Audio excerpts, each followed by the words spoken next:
Professor Travers, how big will the public spending squeeze of the next few years be? There's little doubt that the squeeze that's going to take place affecting public expenditure over the next few years will be unprecedented, certainly since the Second World War. The extraordinary changes that have occurred to the global economy, which have required central government in Britain to spend more while tax incomes has fallen, has led to a big growth in government borrowing, and the only way now forward is for whatever government is in power to cut that borrowing, and that will require big spending cuts. Where do you think that housing will figure in the list of spending priorities? Housing, because it consists of a large amount of capital investment, some in new housing, some in major schemes to upgrade older estates, there's no doubt because of that, housing is in the front line for cuts.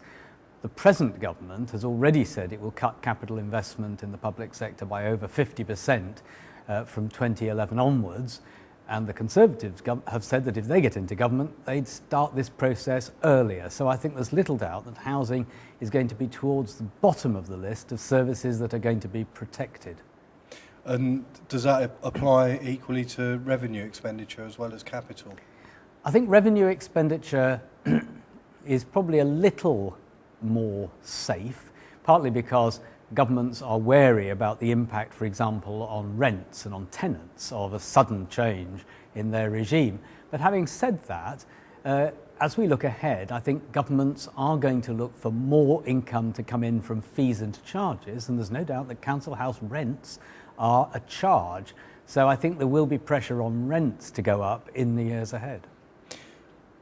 What sort of measures do you see being taken in housing and perhaps more broadly in the public sector in order to make the sort of spending reductions you're speaking of? I mean, there's a limit to how far you can go with classic efficiency drives. Everybody knows those have been going on for years. Only so much can be done that way.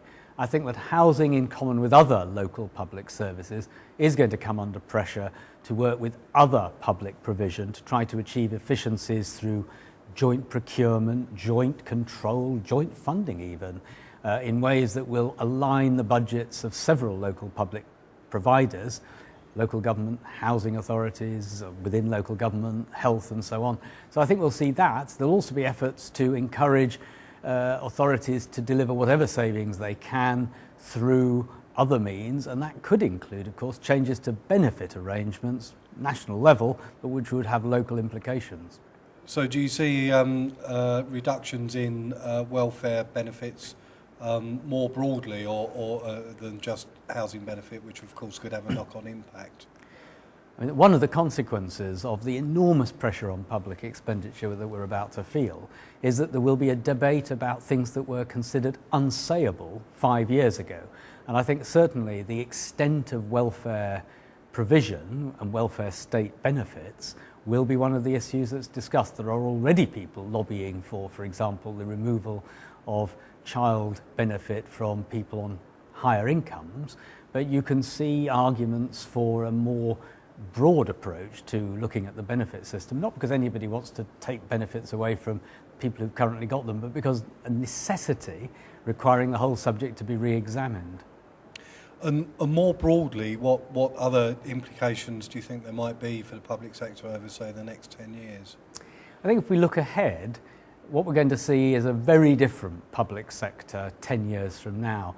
Everybody who's managing housing and other public services and those who control the money is operating in an environment where big changes are taking place in society, and the way we think about government and the way we think about politics and taxes and all these things, they're all up in the air at once. So I think that there will be pressures for the public sector and its related institutions to think very differently about what we're trying to do with the public sector, and particularly with housing and social housing, what the purpose of it is and who the real care and support is designed to be effective for. Okay, Professor Travers, thank you. Thank you.